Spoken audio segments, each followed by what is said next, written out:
My brothers and my sisters, good night. I want to say good night to everyone in a very special way. I wish to greet the people of Anse, Raye, Canaries, and everybody else who came tonight to speak to us, everybody else who is here to listen, everybody else who is here to join us in our 6th Town Hall Tuesday meeting. In a very special way, I wish to greet our political leader, the Honorable Philip J. Pierre, who is the Member of Parliament for Castries East, and the leader of the parliamentary opposition in St. Lucia. Honorable Dr. Ernest Hilaire is the Member of Parliament for Castries South, and the first deputy political leader of the St. Lucia Labour Party. The Honorable Sean Edward is the Member of Parliament for Dennery North, and the second deputy political leader of the St. Lucia Labour Party. I also wish to greet Brother John Victorin. You heard him a while ago. He's the chairperson of the Anse, Raye, Canaries constituency group. We also have with us tonight former parliamentarian, our brother who is in the house tonight, Brother Cyprian Lancico.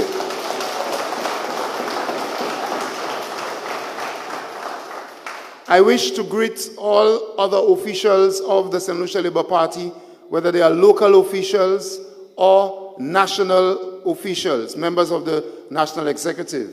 And I want to greet in a very special way the Honorable Gideon Ferdinand, who is a senator who has just joined us tonight. I want to say welcome to all of our viewers online, those of you who have joined us online. We thank you for your presence. We really thank you for your comments, and we will be looking at your comments, reading some of the comments here tonight, as long as we will actually make the time to read some of your comments tonight. So let us, in a very warm way, welcome all of our those who have joined us online, St. Lucians from all around the world. Let us give them a warm welcome.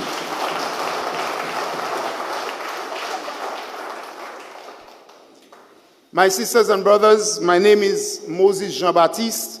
I'm the parliamentary representative for Vieux-Fort North and the chairman of the St. Lucia Labour Party. I wish to say to you that this is our 6th Town Hall Tuesday. Our 6th Town Hall Tuesday. The aim of Town Hall Tuesday is to share with you the dreams and hopes of the St. Lucia Labour Party for St. Lucia and for St. Lucians. The aim of Town Hall Tuesday is to explain the position of the St. Lucia Labour Party on key issues that affect our lives here in St. Lucia. We also want to encourage everyone to begin their preparations for general elections. And we are coming to you, we are going all around St. Lucia to ensure that our people get ready to develop our country for our people, by our people, and so that we have a better future, a future for St. Lucia, a future for St. Lucians. Oswea, c'est 6e meeting nous ka ni comme ça, nous ka kouye à l'anglais Town Hall Tuesday.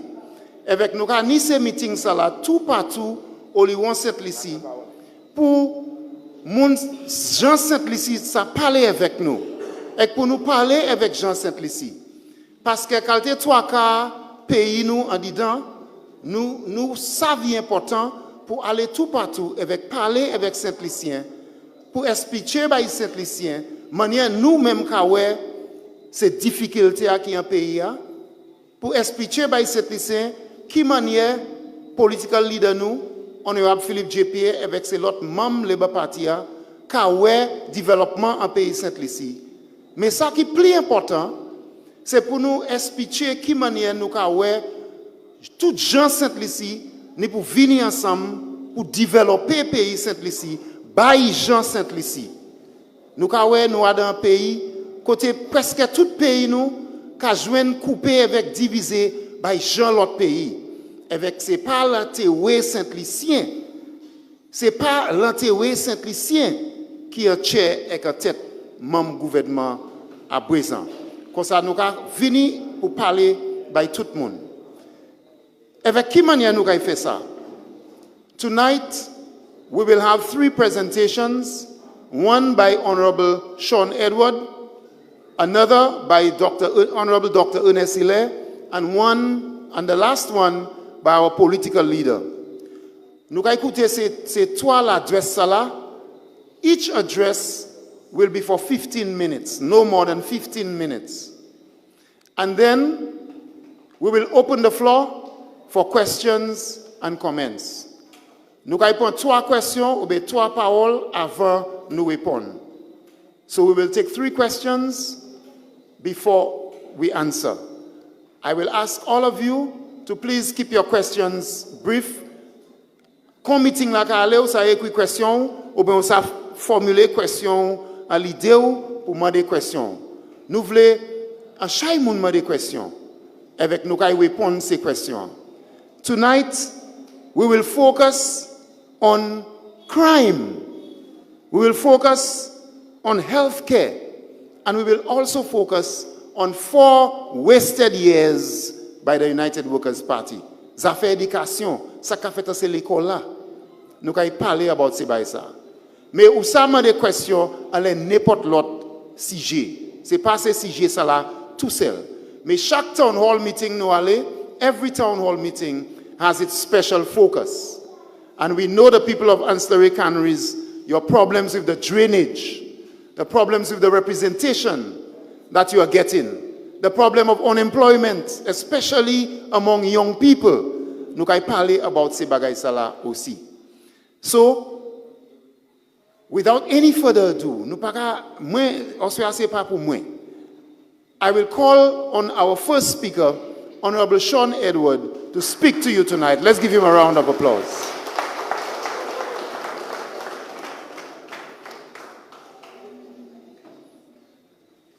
Thank you very much, Mr. Chairman.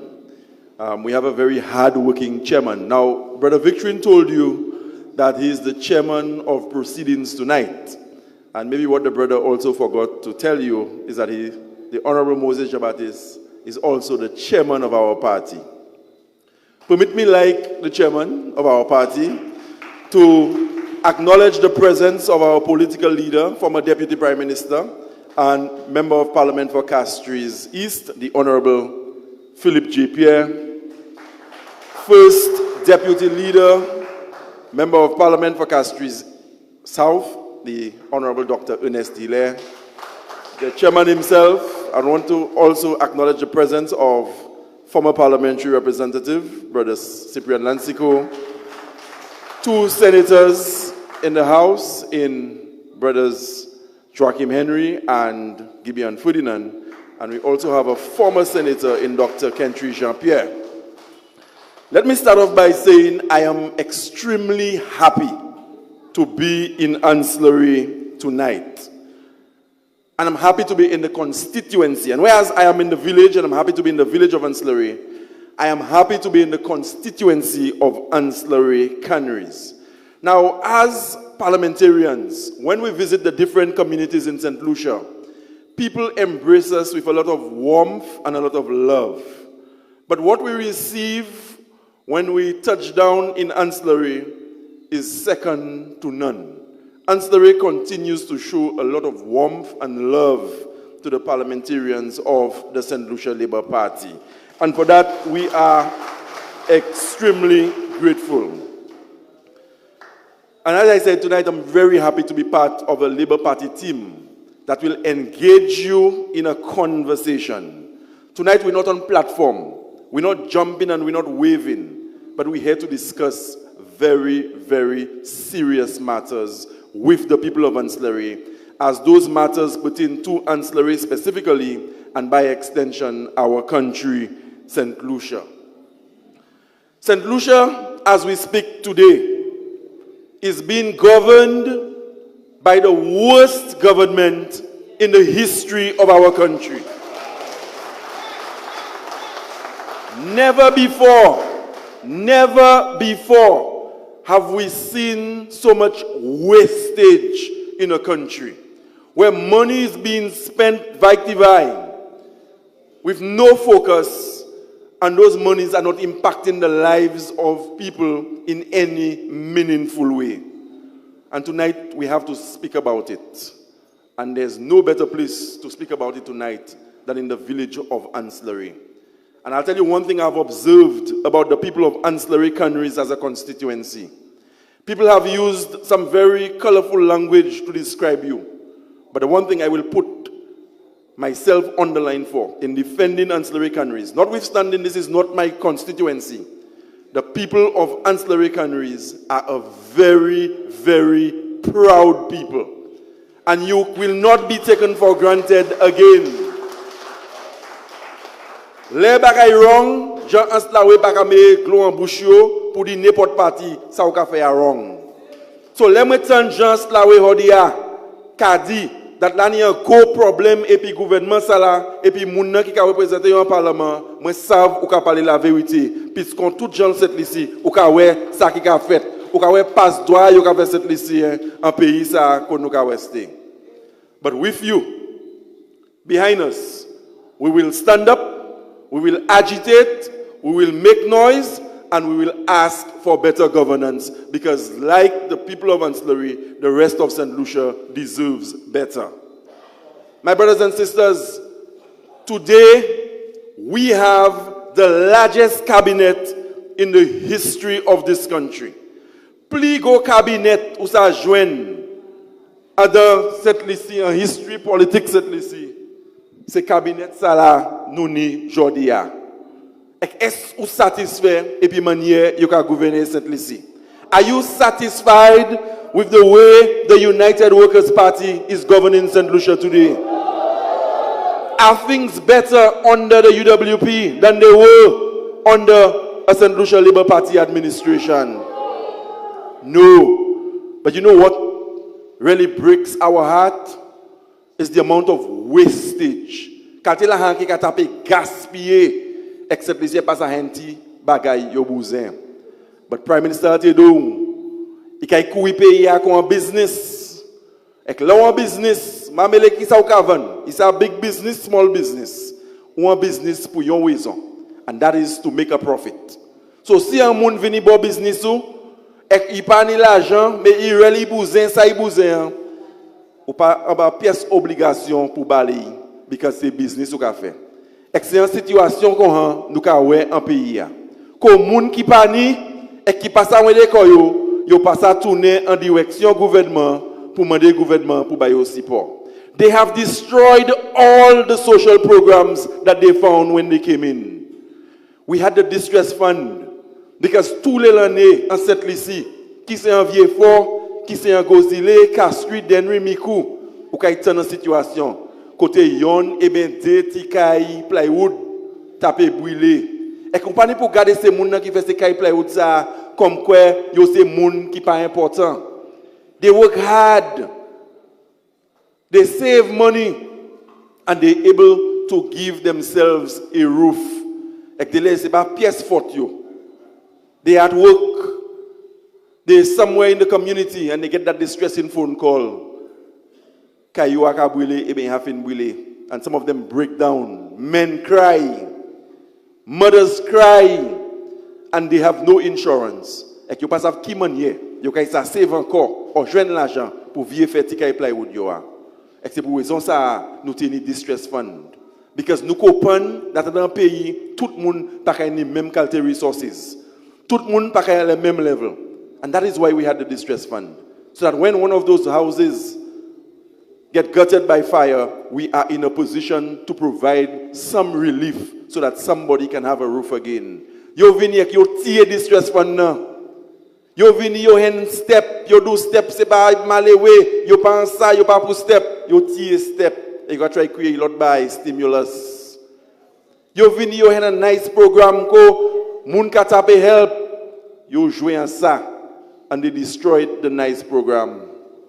And today, in every corner of this country.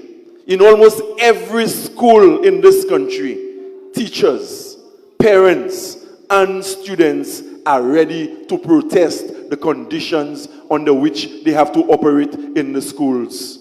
Now, some people will tell you, c'est pas quand vous venez au gouvernement, c'est l'école là taper koyo en ces conditions ça. Oui, ça vrai.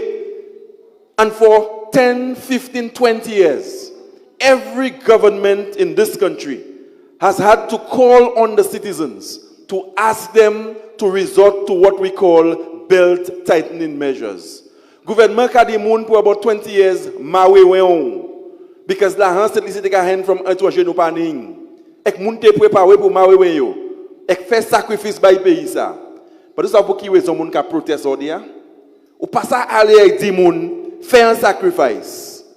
Ou pas ça ay di moun bagay wed body weon. And at the same time, people are making sacrifices at home and in the communities. You can wear 60, 70, 80 million dollars katape spend en le bay cheval. Qui moun ki kay kote ça? Ek teacher pa mele ki parti yo ka supporter. Parents pa mele bay ki parti yo vote.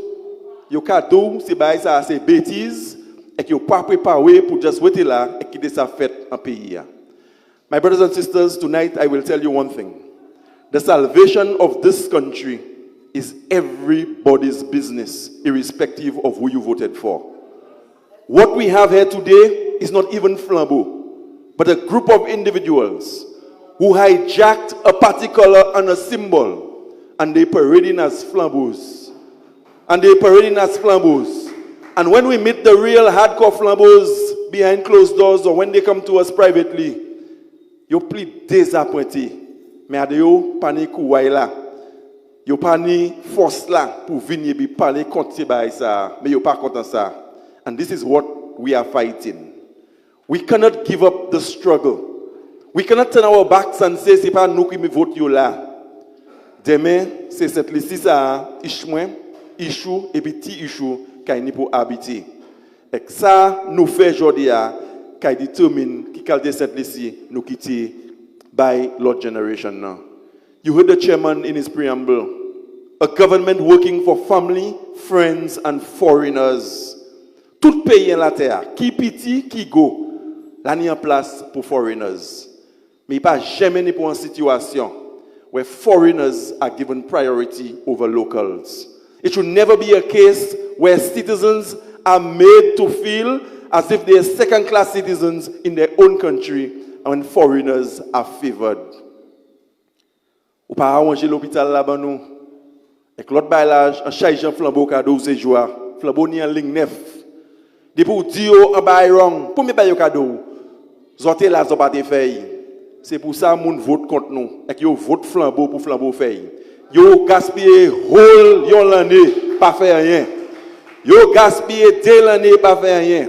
They wasted a 3rd year, nothing to show. We are now in the 4th year. Et yo réaliser élection qui venir. Là où mande yo pour faire un bagay, réponse yo c'est ou t'es là ou pas t'es fait. C'est pour ça moun cette liste vote ba yo pour yo fait.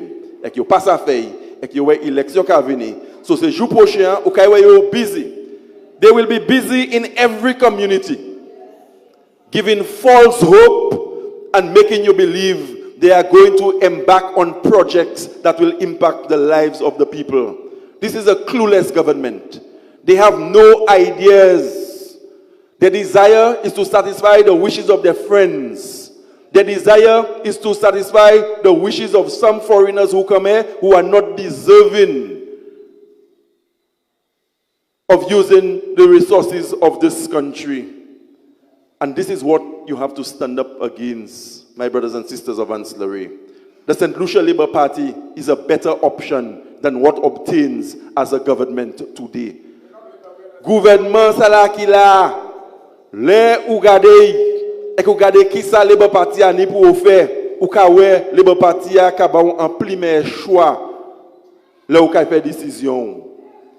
So pas que des moun venir avec dou oh les parti pour pas ouais et c'est flambeau bon en ka faire ça hein yo pas jamais dou pour qui raison ou comment y a fait science pour suspendre l'argent, côté cheval ni pour venir courir avant de garder à l'hôpital. Et que nous avons vu 10 moun ou t'es là ou pas t'es fait. Mais c'est pas pour moi parler à sous affaires santé au soir. Les Prime Minister et le gouvernement en charge flambeau et moun kassi bote flambeau tous les jours, every day they were calling the talk shows. They were on television. They excoriated Dr. Anthony and Philippe Lacorbinière about crime. Et nous pas jamais qu'on parti qu'à célébrer crime. Si nous devons prendre crime et faire crime en topic politique, tous les jours nous sommes là because dans chaque bail pour parler about ces jours. Et chaque télé autant news là, data moun mort. Nous tout les parti à santé.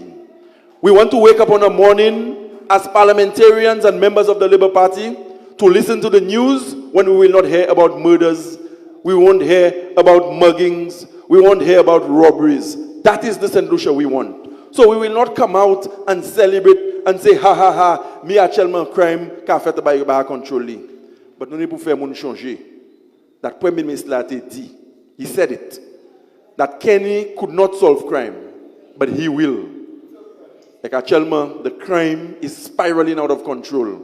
But you'll hear more about crime later tonight when one of my colleagues take to the mic. We want a safer St. Lucia for everybody. Our schools, as I said, are in a dilapidated state. And the one thing they are quick to tell you is that they have allocated more monies to school repairs than we ever did. And they're quick to tell you that the Labour Party only allocated $1 to $3 million when our political leader was the Minister for Infrastructure. But you know what? Le Philippe Pierre, c'était Minister of Infrastructure et qui tenait responsabilité pour ranger l'école. With $1 million, he did more work than they have done with 10, 20, and $40 million. And with $1 million to look after the schools of this country, children never protested, teachers never protested, but you claim to be spending 10, 20, 30, $40 million on school repairs. And at the same time you're doing it, the conditions are worse. And the children, their parents, and the teachers are taken to the streets to tell you, look, they've had enough. And it goes back to a point I made earlier on. St. Lucians are a people who understand. St. Lucia, c'est moun ki raisonnable. But do not ask them to tighten your belts. Faire sacrifice. Couper spending la caillou. Et pas de temps qu'a dit, fait ça pour l'enterrer pays. Na un go plane vieux fort. Plus go plane moi ha ouais car land. Et là land moi là pas moun qui dit moi. I wanted to see what was coming out of that aircraft. Et c'est pour elevator qui mène cheval là descendre. And that is what we have to put up with in St. Lucia today. At a time when our patients have to sit on a chair at the hospital. For 2 nights and 3 nights, they can't get a bed. Cette Lucien toujours ni en situation where we have to run to Martinique for assistance, medical assistance, because it can be provided here. When the French in Martinique realize that St. Lucians are coming over by the hundreds every year, the French and other members of the European Union decided that they were going to give St. Lucia the biggest project that the EU has ever given to a country in the Eastern Caribbean. Un cadeau, un l'hôpital. Le gouvernement a là deux manières. There are 2 forms of government financing. You get what we call a grant. C'est un cadeau, you don't have to pay back. Or you take a loan. L'hôpital EU that was a grant given to us by the European Union. Ko Saint-Lucien, kay sa hen traitement ici en Saint-Lucie with a modern hospital. Le gouvernement flambeau actuellement ni plan pour privatize l'hôpital là. Et ça privatize mean, you kay buy un moun ni, moun nan kay prend l'hôpital là et kay run ni comme business li et kay faire profit. So, sous sorti en Slawe, Jacmel, Roseau, Canaries, Belvedere, en Slawe dit, et où il veut en les marches l'hôpital moun nan, qui a rendu l'argent, et c'est pas là le gouvernement, Il pas connaît tout because il pas cette ici. Il pas il c'est ich tel monde, il faut visit là. Ou ka mort à les marches là. Et c'est ça privatization about. Et c'est pas qu'on nous pour goumer compte. And as long as we are going to have the energy to speak and the strength to agitate, we will stand up against these things, not for ourselves, but for the people of Ancillary, the people of Canaries, the people of Jacmel, the people of Roseau, and by extension, the people of St. Lucia. We have a crisis on our hands, as I said, my brothers and sisters. We have a serious situation confronting our country. But if we come together and we fight as one, we will overcome this UWP administration and we will put St. Lucia back on a path where St. Lucians can enjoy this country, and we will continue to build it also for the enjoyment of the next generation. Thank you very much for listening, and have a wonderful meeting.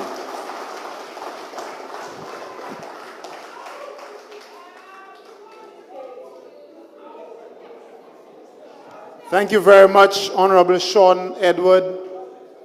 Honorable Sean Edward told you that this government is only interested in their friends, their family, and a group of foreigners whom they have decided to cut up St. Lucia and give to them, leaving nothing for our children. That is what we must stand up against. And that is what we must prepare ourselves to fight in the next elections. That is what we must begin to prepare ourselves and our children and our relatives for. That fight with our ID cards to ensure that we are on the voters list. That is where our loudest voices will be heard, in the ballot box. Because we cannot continue to have a government which simply gives away our land and our country. A government that has put horses before people. Cheval avamoun, horses before hospitals. And a government that does not care. Se kalte kwim lan nou ni a bwezan, moun ka vide bagay an le moun, tout kalte bagay, akwadi kwim tout patou, moun père. So I want to call on Dr. Honorable Ernest Hilaire to speak to you about crime and a few other matters. Let's welcome Dr. Ernest Hilaire.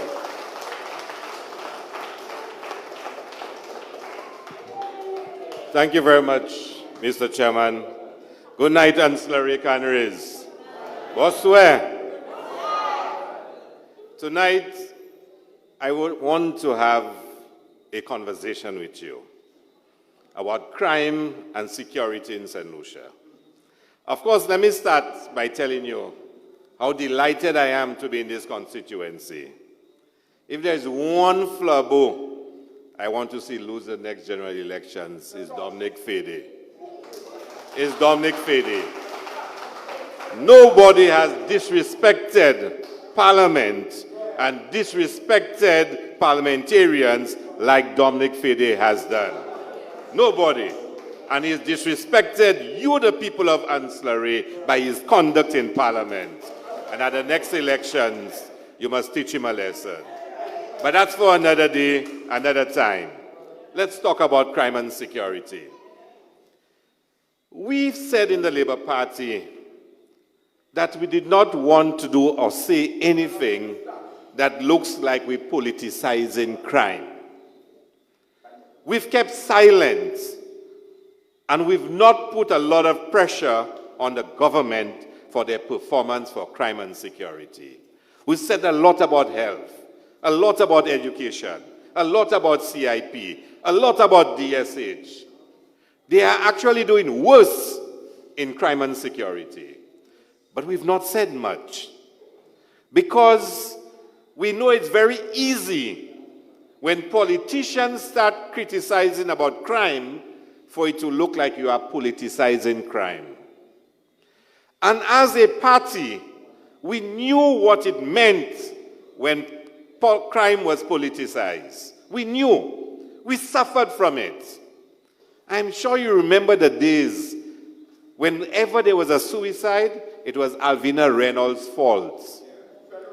Every time there was a robbery, it was La Corbinier's fault. Every time there was a murder, it was Kenny Anthony's fault. Remember those days?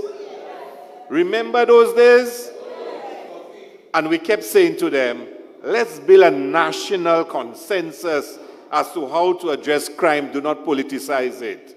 And they dismissed us. They dismissed us. And at election time, remember Alan Chasney's words? That Kenny Anthony cannot make St. Lucia safe. But who will do it? Alan Chasney. That the Labour Party cannot make St. Lucia safe.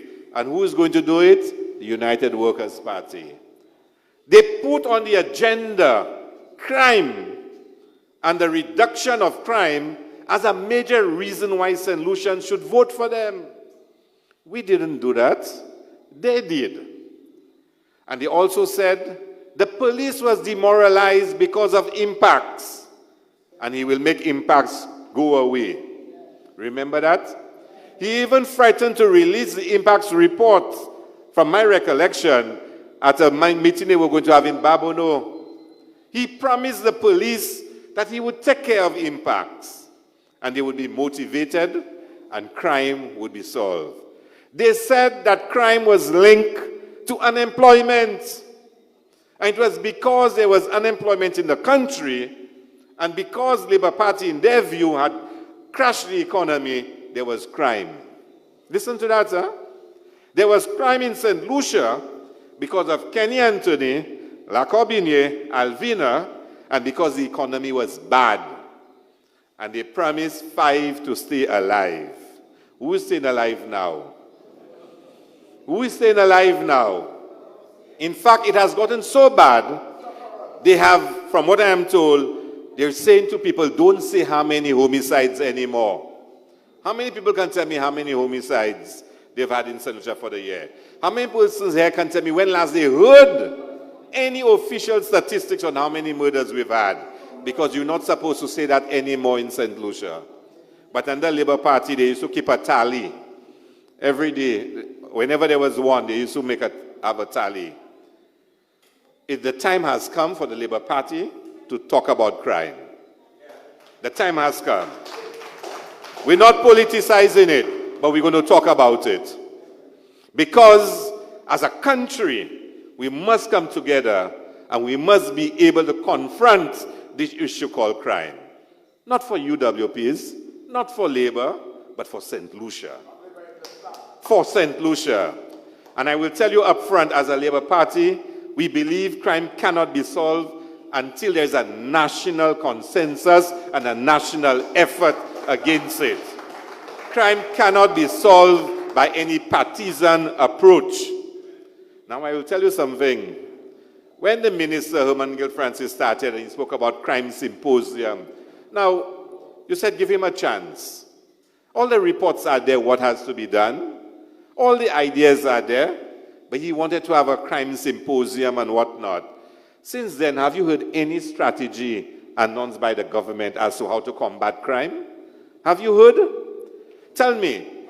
St. Lucians are afraid of leaving their homes and walking on the roads right now. People are afraid. Afraid. Have you heard the Prime Minister address the nation on crime in St. Lucia? Have you heard the Minister address the nation on crime in St. Lucia? We go to Parliament and never has the Prime Minister stood up and said, I know St. Lucians are worried about crime, so I'm going to do a minister's statement on crime in St. Lucia. Or even invite his minister, Herman Gill Francis, to come up to the House of Assembly and deliver a statement on crime. Give St. Lucians the assurance, give St. Lucians the comfort that something is being done about crime in St. Lucia. Have you heard any statement from the government? Have you had any plans, any policies? Let me tell you what you've heard. Let me tell you. Cameras, CCTV cameras. That, if you listen to the Prime Minister, cameras will solve crime. Cameras will solve crime. The Prime Minister says they've put over 100 cameras already in St. Lucia. They said he's already released another 10 million or so to put another 100 and something cameras. So they'll have about almost 300 and something cameras. $20 million would have been spent already. And you know what he says? He's going to put cameras all over St. Lucia. 4,000 cameras. 4,000 cameras. All over St. Lucia. Now, if 300 odd cameras is already 20-something million, to put 4,000 cameras all over St. Lucia will be way over $100 million. And that's just the cost of putting the cameras. You need internet connection for the cameras. You need electricity for the cameras. You need to maintain the cameras. And they must have a monitoring room where all the cameras feed into and where all the feed of the cameras are recorded. How much will that cost our country? If putting 4,000 cameras around St. Lucia is already over $100 million just to install it, think of the cost of maintaining the cameras. And let me share something with you. You see, during Cricket World Cup, the Labour Party, as part of the preparations for Cricket World Cup, did put up cameras in St. Lucia. In the critical parts in the north, we had cameras. The government changed in December 2006. UWP came into power. They found cameras there. Guy Mayers was the Minister of Security. Cricket World Cup was in May 2007. What did they do after that? Did they add more cameras? Did they use the cameras? They claim it was too expensive to maintain the cameras, so the cameras were shut down. Now you're talking about 20 cameras or so. Far less 4,000 cameras. Far less 4,000 cameras. Now Alan Chastain is in England and he's talking about CCTV cameras. Tell me, how will cameras stop crime? Think about it. How does cameras stop crime? There's one way I think cameras can help in stopping crime. If you tell all criminals they have cameras all over the place, they might be reluctant to go and commit a crime because you might see them committing the crime. But if they have masks on, how would you see who committing the crime? And somebody recently did something and what he had, a false mustache, a false cap, so the cameras will not pick him up. And we've had situations, and it's a conversation we're having, and let me tell you, all the WhatsApp videos you've been seeing about guys going and commit crimes, how many of them were from any of the cameras that they put up already? None. Some of the guys are actually watching the cameras. They're actually watching the cameras. That's how bold that they have gotten. They know there are cameras there. They're actually watching the cameras when they're committing the crime. Because that's how bold they are. But the cameras can help you to identify who is committing the crime so you can go and arrest the person. But does it stop the crime from happening in the first place? It doesn't. Of course, people knowing there are cameras might be a little more reluctant to go and commit the crime. And that's a plus. But the 4,000 cameras all over St. Lucia will not stop crime. It will not stop crime. Because the first thing we have to do is to be able to find out the reasons why people are committing crime, and let's try to address the conditions that cause crime. Secondly, when crime is committed, we have to be able to apprehend the people who are committing the crime. That's where the cameras come most importantly. But thirdly, when people commit crime, they must pay the price for the crime they committed. And you as a citizen have to know, and criminals must know when they commit crimes, they'll be arrested and they will pay the price for it. So there are three important things. The conditions that give rise to the crime, the apprehensions of the persons involved in crime, and then the justice system in terms of people paying the price for committing the crime. The United Workers' Party have a view that social programs are making beggars of people. I disagree. Mendicants of people. I believe, just like the UWPs were arguing, that crime is caused because the Labour Party had mashed up the economy, there was unemployment, that there is a link between the conditions that people face and the commission of crimes. That's not the only reason. People have other reasons why they commit crimes. But we have to address the conditions that cause people to commit crimes in the first place. We have to address it. And all the social programs that were stopped, don't you think that will have some impact on people's livelihood and their capacity to live decent living lives? And I'm saying to you, some people may not agree, but social programs is like a safety valve. It doesn't stop crime, but it contributes to reducing the tensions in the society.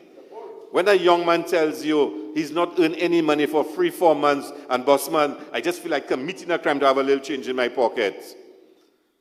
But if he knows he might get a nice job, a short-term employment, he may not feel the same amount of tension and frustration that he's feeling when you have nothing running for him.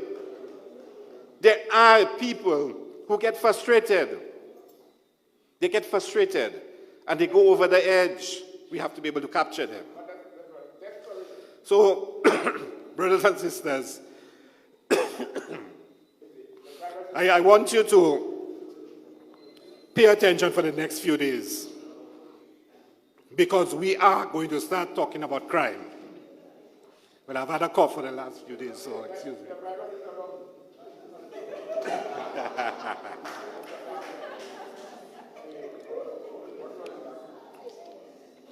I want us to start focusing on crime, the causes of crime.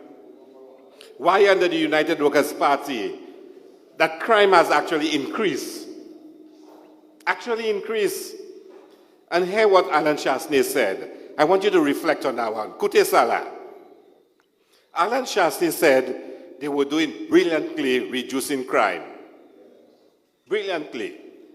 They had projected 10% decrease. And they were doing so well, they were about to say is 15% decrease they would have. And the medical ship came. And they had to divert some of the policemen to look after the people that were going on the ship for treatment. And since then, crime started back in St. Lucia. Can you imagine a prime minister says that?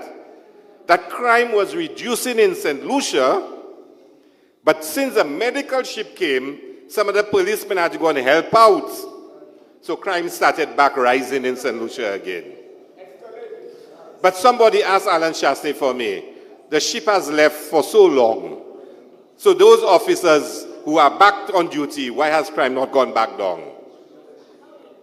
But for a prime minister to stand up in a press conference and say that as a reason why crime has increased in the last few weeks tells you a lot about what he thinks about you.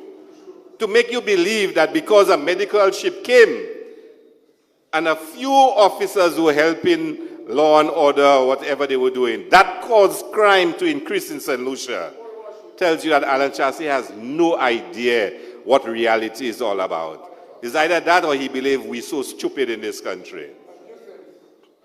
But the Labour Party will start talking about crime. Because our constituents, you, the people of St. Lucia, are getting desperate. You are concerned about your welfare. And I think all St. Lucians know that no government can just stop crime. But they want to feel that the government is doing something to make them feel safer in their country. And that's not happening. They want to feel that there is a plan, or at least people are trying to do something, and they're not prepared to hear that 4,000 cameras will stop crime. So, brothers and sisters, my time is up. But you'll hear more from us in the coming weeks about crime. And very soon, if necessary, you might have to come out and show just how serious you are about your concern for crime. Thank you very much.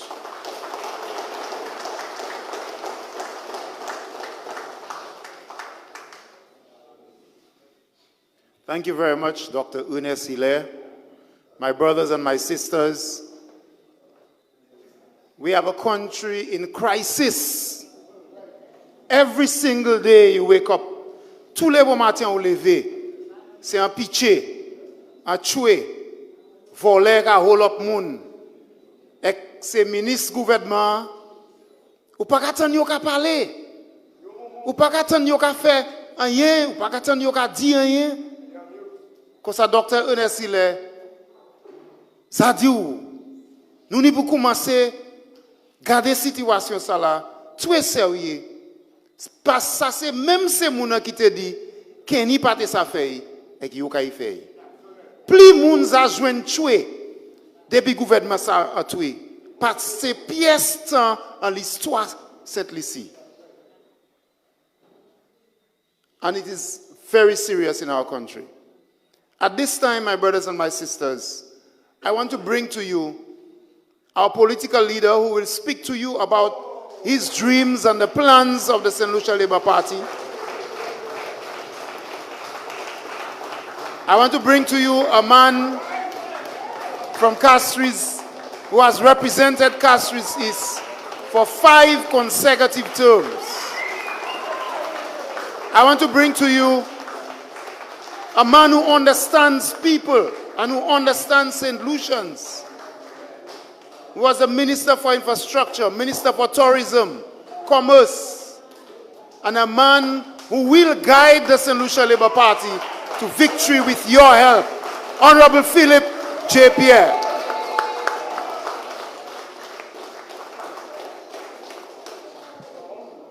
Thank you very much, Mr. Chairman.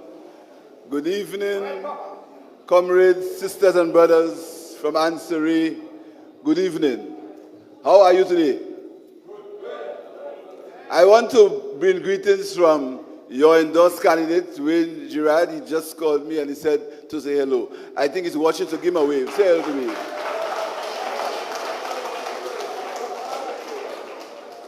It looks like the United Workers' Party are petrified when we come to speak to you. When we come to have a conversation with you, they are petrified. What you say? You pay. I went to New York to have a simple conversation with the people of New York, and United PAC went crazy.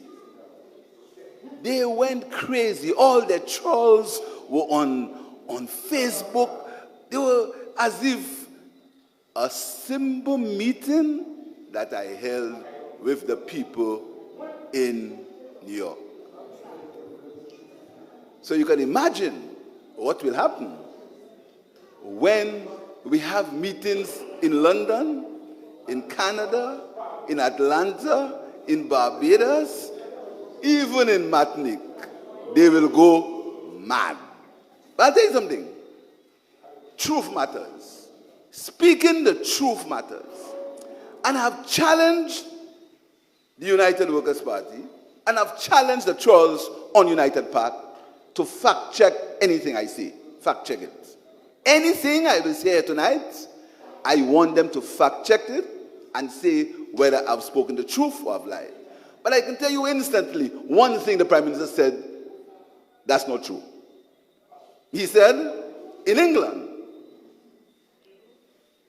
using your taxpayers' money to go to England. You know what he said? He said United States citizens are looking for CIP passports. Just 2 weeks before, he had circulated, after the pressure from Anse and the rest of us, he had circulated a document that showed who were the people who got CIP passports. Were there any Americans there? There was not one American there. But the Prime Minister goes to England and says, Americans want our CIP passports. You see that? Fact check that. Fact check. So what did they say? They said that I built a bridge for $11 million and it cost $3 million. Fact check that again. Fact check it. Do you know that the United Workers' Party had an audit into that, in the building of that bridge? And do you know that audit was tabled in the Parliament of St. Lucia? Do you know that? Do you know there was a cost savings of over $300,000 on that bridge? And do you know that that bridge was designed by an engineer that they appointed? An engineer they appointed designed the bridge. Was costed by an engineer they appointed. And do you know the bridge went to international tender? And engineers and contractors from all over the world tendered for that bridge. But United Workers' Party and their trolls on Unipark, or on United Park, or where they are, lying as usual. Fact check it. But I want to tell them, tell me who tendered for the $13 million road that they built in Vieux-Fort. Tell me who tendered for the permanent due contract. Tell me who tendered for the hospital. And let's talk about the hospital. Let's talk about the hospital. Let's talk about health. Do you know, up to today, no one has said to you how much the hospital will cost? Do you know it is rumored, or it is said, that the digging that they did at St. Jude cost $9 million? The digging that they did at St. Jude cost $9 million. And if what I say is not true, they must show you the documents. Show you the certificates where they paid the contractors, if there were any certificates. My sisters and my brothers, the hospital, as Senator Henry told you, St. Jude Hospital stands on 165,000 square feet of land. The government destroyed 2 buildings. Up to today, no one has told you what is wrong with the buildings. Why did the government destroy 2 buildings? What is wrong? What was wrong in the buildings? Were they structurally bad? Were they leaking? But they went and they destroyed it. When a government destroys 2 buildings and they refuse to tell you why, supposing one of these buildings, these 2 buildings, I'm sure, cost at least $2 million, $6 million. You know what $6 million could do for ancillary? You know what they could do with that $6 million in ancillary? Destroying 2 buildings, and you have the people in ancillary with floods. The people in ancillary want to be relocated so when rain falls, they can rest in peace. And you have a health center that we left from 2016. That health center should have been built, but they started now because elections are coming. And you tell me about your government that's working, and what do they do? What do they do? What do they do? Ernest spoke about police and the school and the hospital, and not hospital, the ship. But you know, yote ni chuval, ek police la te ka escort chuval too, sir.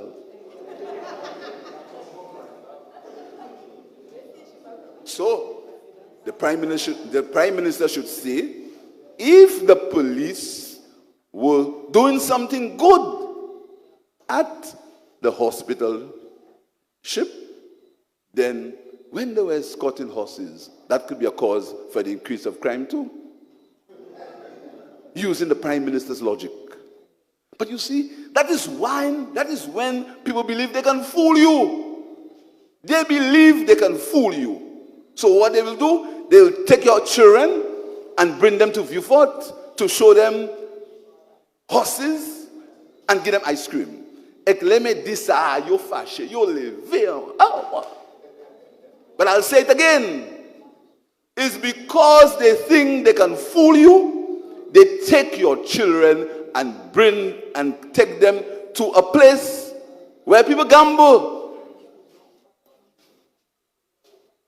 Because they said that's the richest race. $150,000, the richest race in the Caribbean. But that's where they take your children.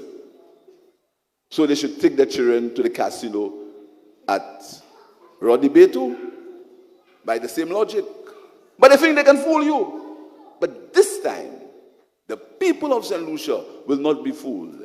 And And the Labour Party is asking, the Labour Party will be requesting, or we will be saying to the government that the 6 parliamentarians want to go and see what is happening at St. Jude.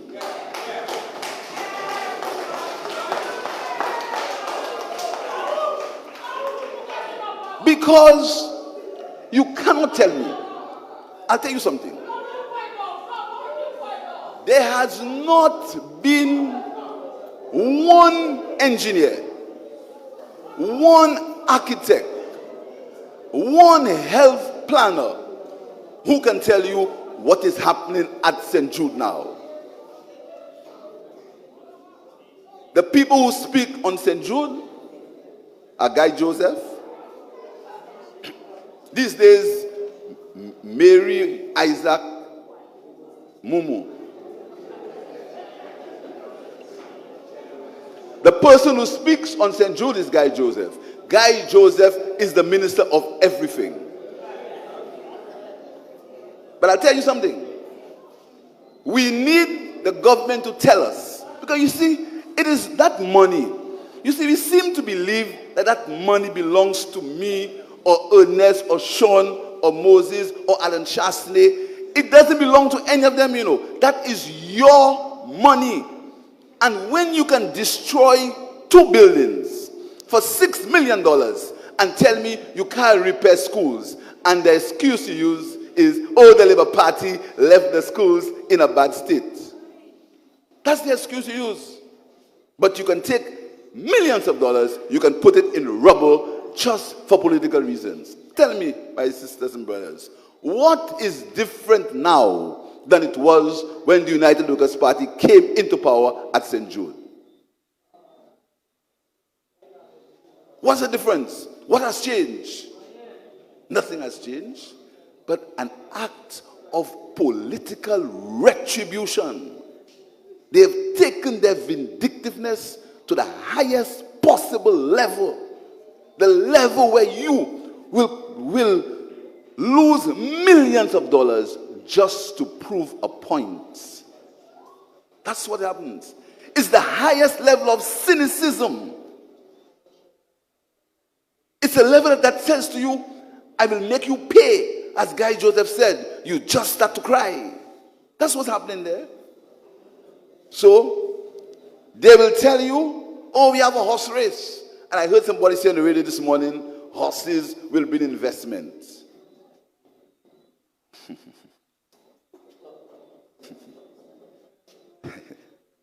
If that wasn't funny, if that wasn't so serious, it would be a joke.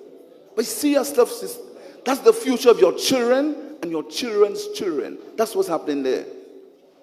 And you say it's a private sector investment, but you spend $13 million to build a road. You displace hundreds of farmers.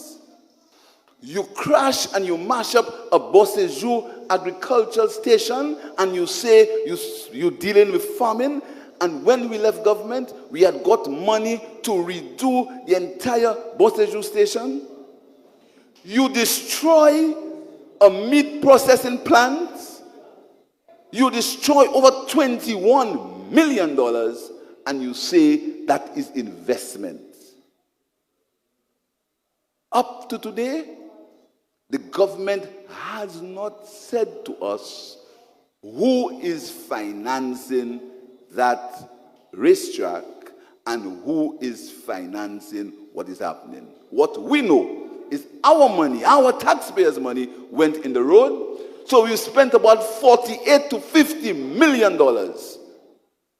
on the horses that the horse race on the 14th of December. Plus, this morning I heard somebody talk about investments. When you ever hear about an investor, you give him 1,000 acres of land, some of it for $1 square foot. That's investment. An investor, you take our NIC money and you give him to build a golf course. And you heard the Prime Minister say, oh, St. Lucia will become a golfing destination. Now it's not a golfing destination now, it's a horse racing destination. So one day we are golfing destination, next day we are horse racing destination. But I want to say to the Prime Minister, from the little knowledge I have of economics, little knowledge, I'm not like him, he say he went to all big school.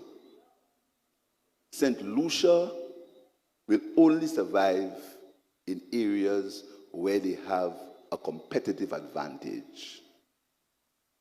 And our competitive advantage will neither be in golfing nor in horse racing. So all that nonsense is bluff and fluff. Flashing mirrors. Absolute nonsense. No logic. No economic thought. No linkages between them. Just nonsense, nonsense, nonsense. You talk about tourism and linkages, but you mash up a meat processing plant. You talk about tourism and linkages in agriculture, but you destroy Boseju. Wait. But sisters and brothers, what we want to tell you is that this Labour Party has a plan. This Labour Party has a plan for the young people of St. Lucia and the young people of Anse.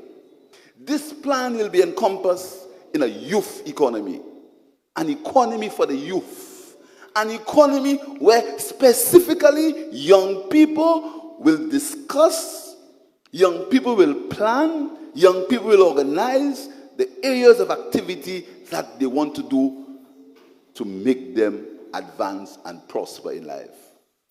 An economy that will promote entrepreneurship, an economy that will promote self-reliance, and an economy that will promote the development of young people. That is what we have for you. That's what we have for you. We will not put you in silly dreams of horses. We will not tell you that your future depends on because you can groom horses. That's not what we have for the young people of St. Lucia. We want the young people of St. Lucia to produce. We want them to be proud. And we want sustainable employment for the young people of St. Lucia. And in this constituency of Anse, as we started, we seem to have forgotten that economic activity came to a height when the Labour Party introduced the fish fry on Friday. That was our investment, and I was the minister, and I'm proud of it.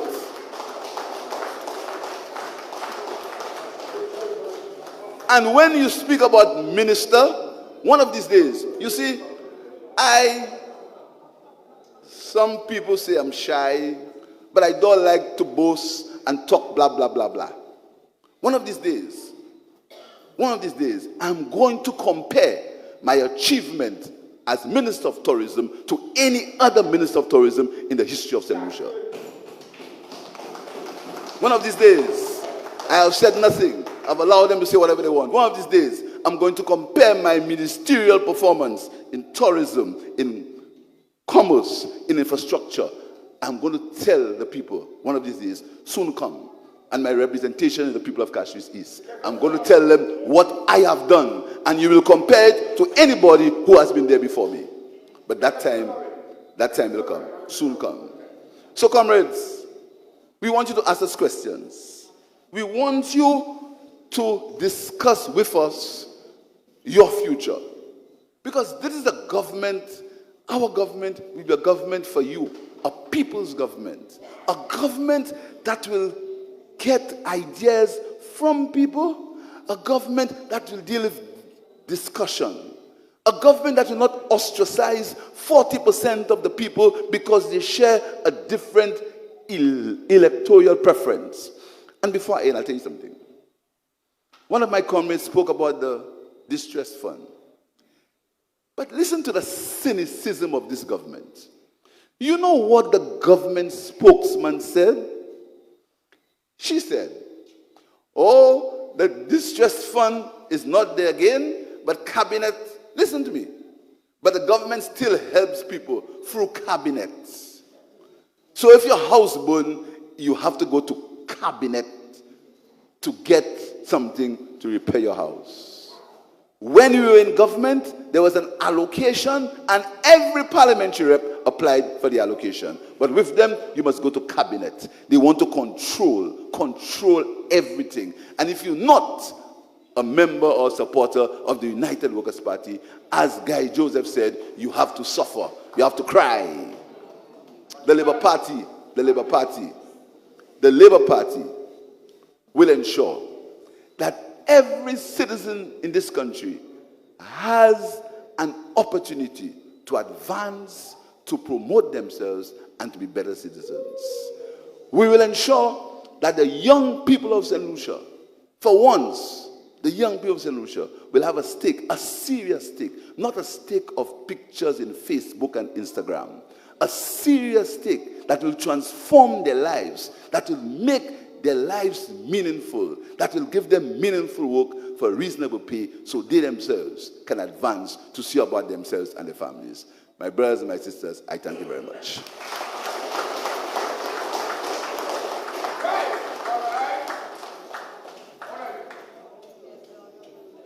Thank you very much. My brothers and sisters, we need to ask ourselves the questions. Have you seen or felt the ching-ching in your pockets? In fact, what they are actually doing is removing dollars from your pockets. $1.50 on every gallon of gas. Removing dollars from your pockets. And they are saying to you that they are going to build roads around St. Lucia. You know what has happened? You, the taxpayers, we, the taxpayers, who purchase gas or fuel, have actually given the government our money to build our roads for us. They have kept the money and they will decide when they will build the roads. So election ka vini, c'est qu'on baye un moun pour build la kay, yo ni l'argent ka sewe à côté, et yo ka décider qui jou pour build kay là-bas. That's exactly what they have done with the fuel tax. Fishers, c'est pêcheurs qui en Slawe Kanawi. You know, you are paying $13,000 a year when you calculate it every week in fuel tax. If you own a van, the farmers, you are spending an extra $7,000 to $8,000. Depends on where you go, $6,000. If you own a truck, you know how much more money you are spending? So they are taking the dollars from our pockets. Once again, I want to greet all of our friends who are on Facebook. And let's give them another welcome, round of applause. All of our friends who are on Facebook. And we are monitoring your comments. And if there are questions, we will take some of the questions. We cannot take all. Let me at this time invite you to the microphone. And we will take 3 persons at a time. 3 questions. Yes, you can come up to the mic. Thank you very much. So we are going to take 3 individuals, and then you can direct your question to any one of the panelists, and we will allow the questions it's not a question. Now. Thank you. I heard it. It's a comment. Question. What has the UWP, United Workers Party, the Touch, have done to the entire environment, which is St. Lucia? The 240 square miles, which is St. Lucia. What have they done? What's the difference have they made? Who am I referring to now? Myself? All I'm going to say, out of office, and let the star shine, because a child will be soon born again. Blessed life.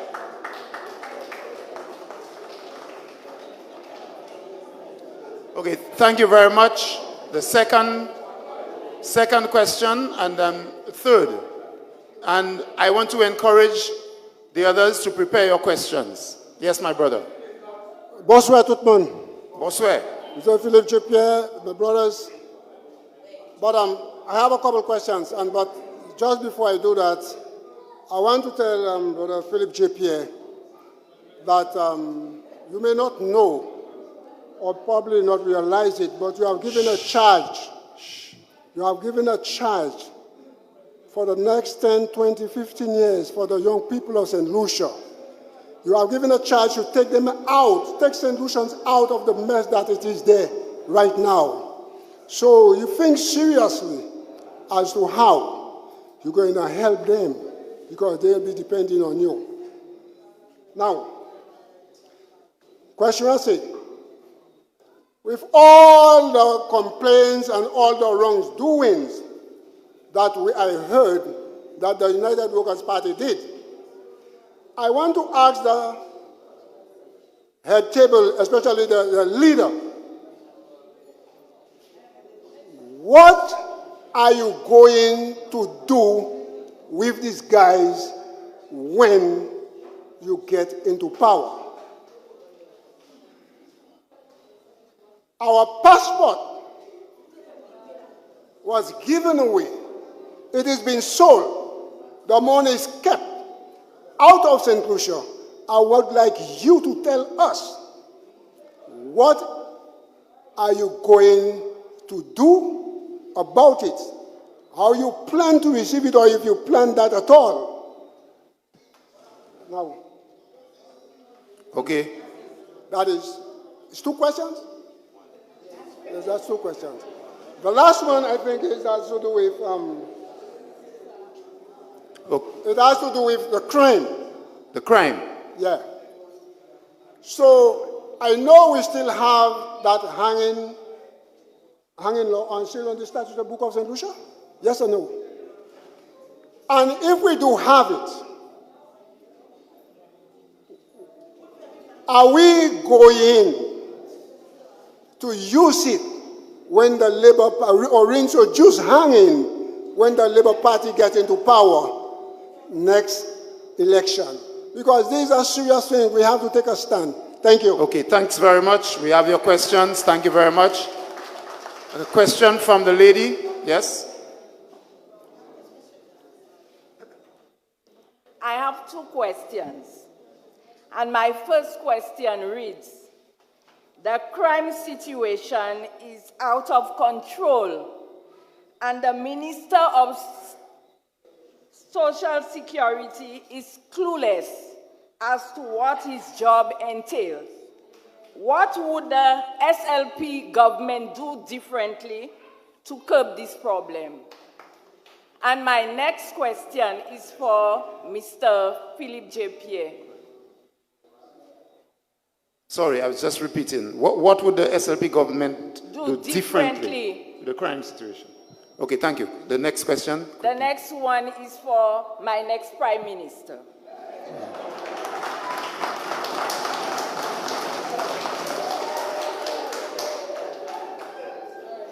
If you were to become the next Prime Minister, and I know you will, what would be your plan for the whole DSH mess? Thank you. Thank you very much. So we have we have more than 3 questions, but this time we'll allow it, but let's have 1 question per person so more people can ask. I will ask the panel to, okay. Dr. Hilaire will speak on crime, will answer the question. Thank you very much. Well, let me just say something for the gentleman who spoke about the youth. It's very clear that under St. Lucia Labour Party, youth will be given priority. There's no 2 ways about it. In fact, for those of you who do not know, when we got into government in 1997, the very first act of Parliament was the recognition of the National Youth Council Act under the St. Lucia Labour Party. Our very first act was to recognize the NYC and say to the young people, you have an official representative that is recognized by Parliament. And that was a statement of our intention to place young people at the forefront. You ask about the crime. For a Labour Party, our starting point will never be to build more prisons, to pass more laws. All those things, more laws and all those things are necessary. But our starting point has to be understanding what causes crime, the conditions that give rise to the commissioning of crime, and how we can improve the conditions of lives of people to make sure that there is not that inclination to commit crime. Because if we accept that the primary reason is the social conditions that people live in, otherwise we're saying people are born to be criminals. If you're not born to be a criminal, then it is a social environment in which we exist that is nurturing people to commit crime. Let's start off by doing so.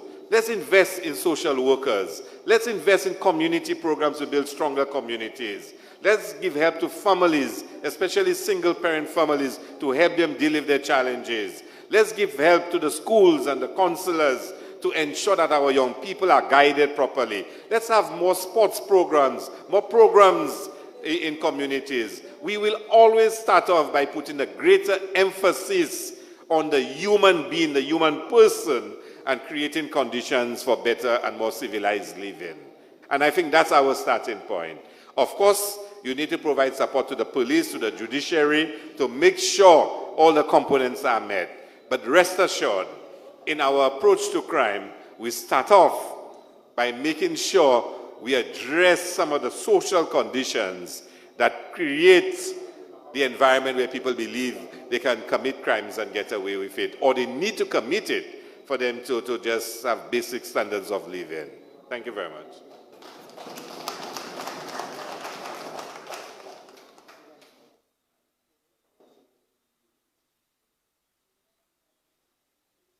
For the sister that spoke about the DSH confusion. You see, that question was asked to me in New York. And I said to the audience, first of all, we must find out what is the DSH agreement. That's the first order of business, because we do not know what's there. You may recall that I tabled a document in the House when there was that big problem.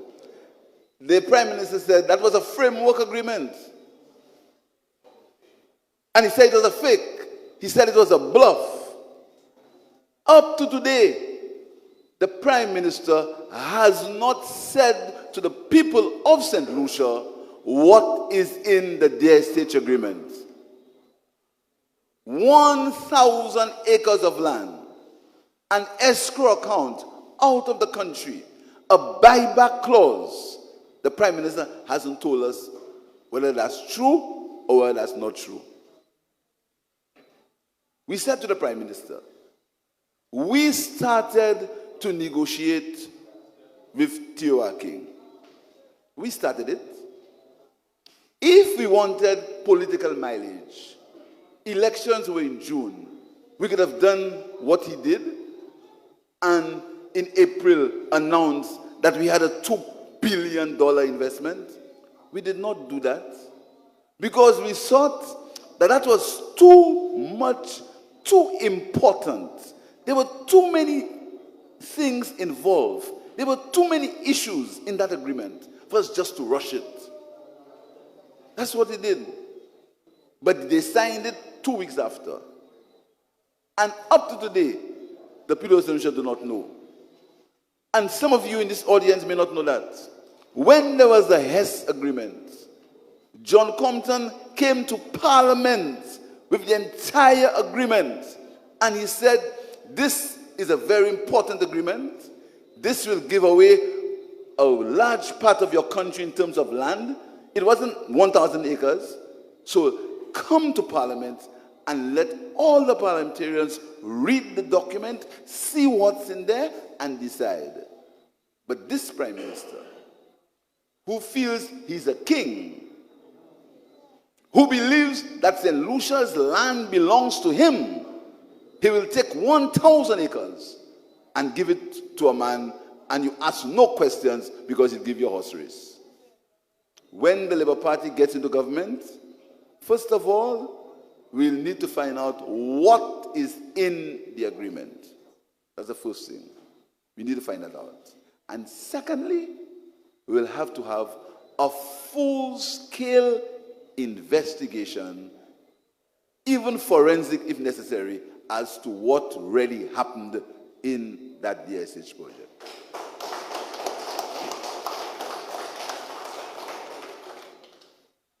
Somebody asked about the young people of St. Lucia.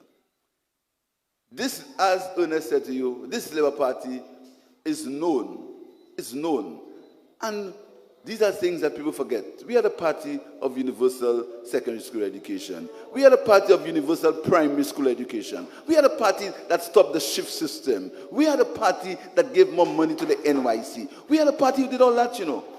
We are the party who have always seen about the youth. But we're saying to you, this time, we'll take it to another level. We are the party who sent so many people to Cuba to study. So many doctors, engineers. We are the party who did that for young people. So we're not bashful or afraid of our history where young people are concerned. But we're going to take it to another level. We're going to take it to a level of the youth economy for the young people of St. Lucia. Crime. One word I can tell you about crime. The Labour Party will allow the police autonomous authority to do their job as policemen. We will not encourage any political interference in the police force. But when we give the police that autonomy, they have to be accountable. They cannot get autonomy without accountability. So the Labour Party will give them autonomy to do their work without any interference, but they must be accountable. And as Ernest said to you, we're going to begin by creating an environment that does not encourage crime. And talking about my crime, somebody reminded me that crime is a very, very, very, very, very subtle thing. If fellas believe that when you're a big boy, you can try a thing. If they believe that when you're in authority, you can do whatever you want and you're not accountable to anything.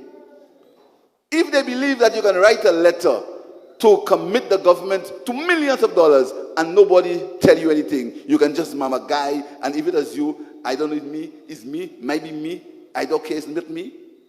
If young people lose that confidence in the system, if they do not believe that the system will do them right, then that is a bad omen. But a Labour Party will have a zero tolerance towards crime at all levels.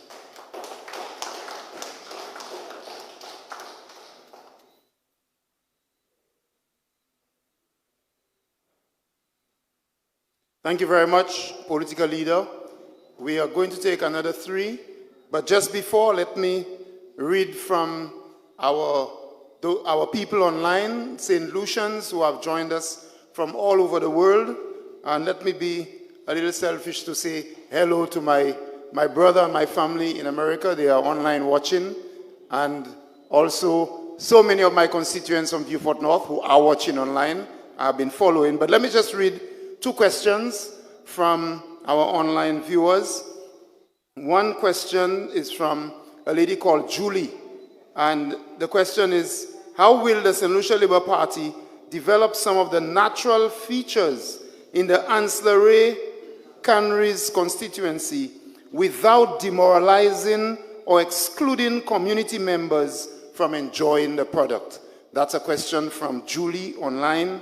Also online, Jason asks, what will the Labour Party do about, he said Chinese people, but I think he explained that people with our passports who are coming to our island to take our resources that we relied on. I suspect he's talking about the passports, all of the passports that are being sold. So we have 2 questions online, and there are many other questions, but as the session continues, I will read some of the questions. So thank you, those of you who are online. We are viewing your comments and your questions. Let us have 3, please. Another 3. Yes, we have a young lady.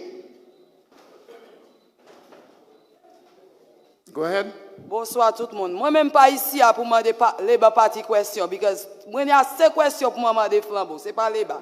Moi ici pour faire en commun. Si ça m'entend c'est la vérité about Passani chapeau, moi find Prime Minister had regarder former Governor General nous. Pour pas mettre chapeau en horse race là, si ça manque à quoi c'est right.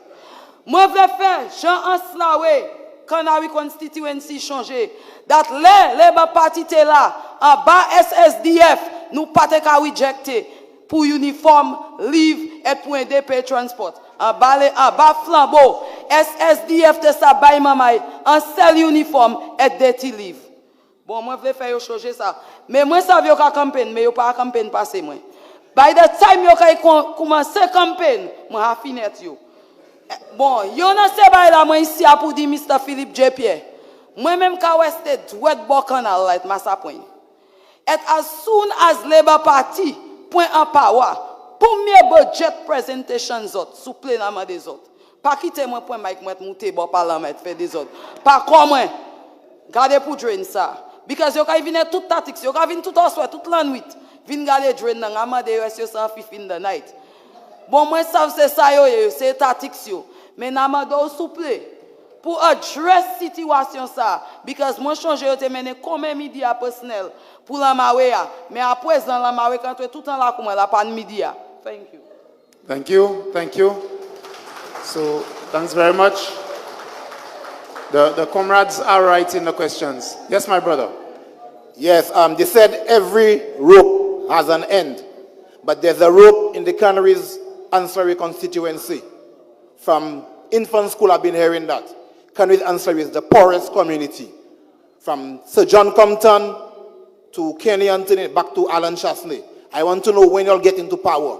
What will you all do to stop that? I don't want to be hearing Canaries-19 is the poorest.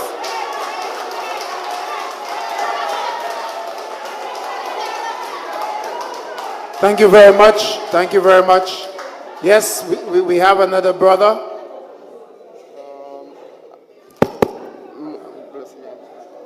My only kind of concern is about at Parliamentary, the National Heritage Site, and it's not finished. The CIP. Sorry, the National Heritage Site, where they were supposed to, I probably think it's a hotel, whoever investor, whoever, and it's not finished.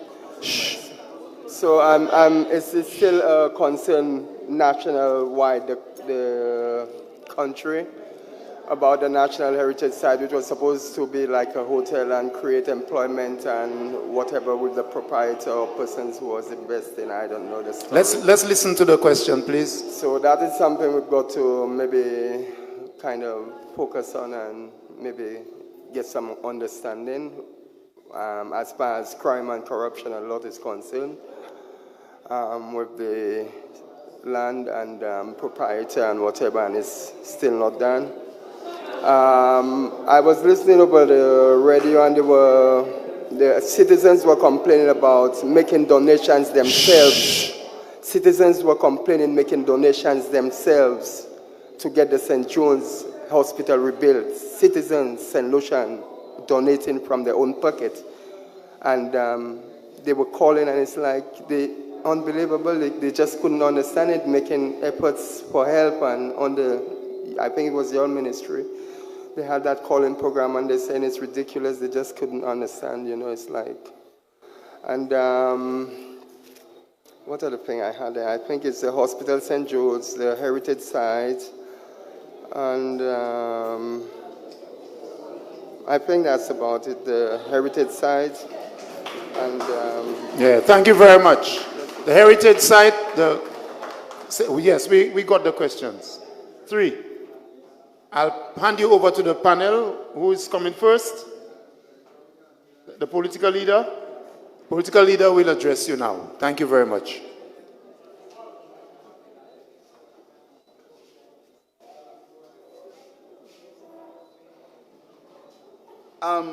For the sister from New York who spoke about the natural sides, the brother answered it.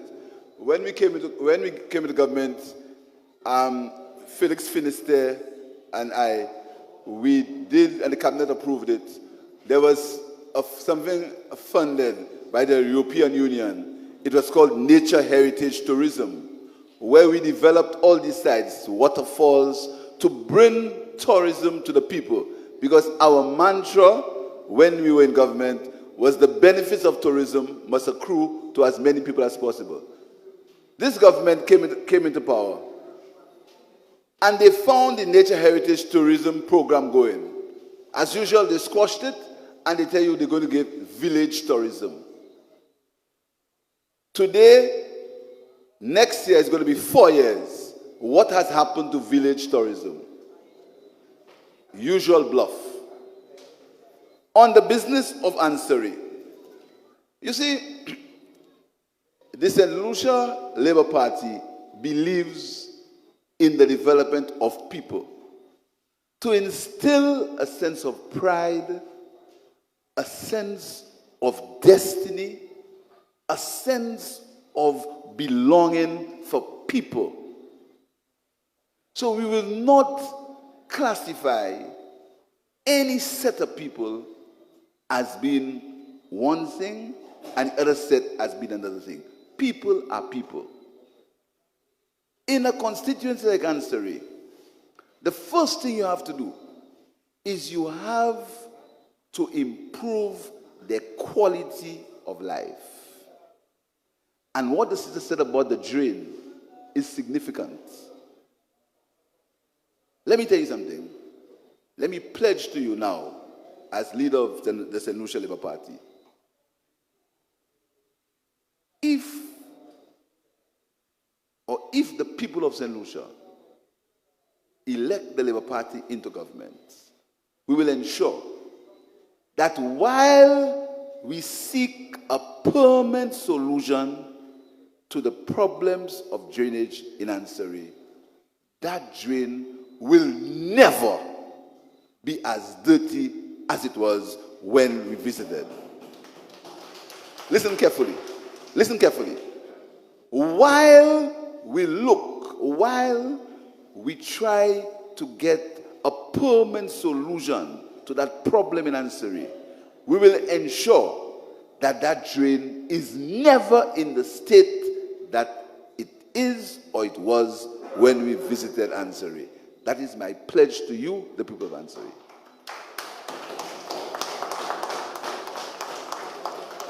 Secondly, we in Anse, we try to create some level of economic activity with the fish fry, which we had to develop. But we also did some basic social infrastructure projects. We repaired the Anse field. We put lights in the Anse field to have a good quality playing field for the young people to recreate. We built the police station. We were building the health center. But whilst we were creating that social infrastructure, we had the STEP program where we ensured that a certain number of people had regular employment throughout the year. STEP was not the beginning and the end. STEP was just an avenue. It was what is called social expenditure. To give people some money so they can get some basic things for themselves and for their children. So the priority for Anse will be, first of all, we'll improve the quality of life of the people of Anse. We'll give the people of Anse a new sense of belonging. We will take off the despondency and the belief that Anse is the poorest place in St. Lucia, so it must remain poor. We will respect the people of Anse. We'll give them hope. And the youth economy is going to embrace the young people of Anse.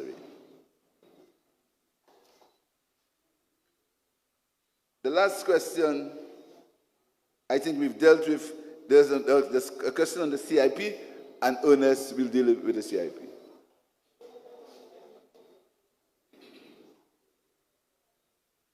Thank you very much. Again, with the CIP, we were very clear the reasons why we were going to have a CIP. We were very clear how we wanted to operate the CIP, and we were very clear what we were going to use the CIP for. This government came in and totally changed things. We had a very rigorous due diligence process. Only high-valued individuals would qualify to become citizens of St. Lucia. You had to prove that you had a minimum worth of $3 million US. We were only going to allow 500 a year. And we were very clear in our minds that the CIP in St. Lucia had to be very exclusive and something that only few people would qualify for. This government changed that. The price was changed and we became the cheapest in the Caribbean together with Dominica. The limit of 500 a year was removed and the Prime Minister virtually said, we open for business, anybody can now become a citizen of St. Lucia. The CIP has been abused, has been vulgarized, and now our CIP unit, in my view, has become a corrupt organization. And over the next few days, we will be making some strong statements about the CIP unit. Very strong statement. Because we are very concerned in this Labour Party about the due diligence that is being done in the CIP. We had already said, when we get back into power, we will review every application to make sure the right procedure was followed to approve persons. And we have more reason now to believe that things are not going right in the CIP. The person that was in charge of due diligence was fired because he refused to approve something he felt was not done properly. Instead, right now, our CIP, and we're going to say more about it, in the CIP, there will be persons from all over the world who will become citizens of our country, from all over the world.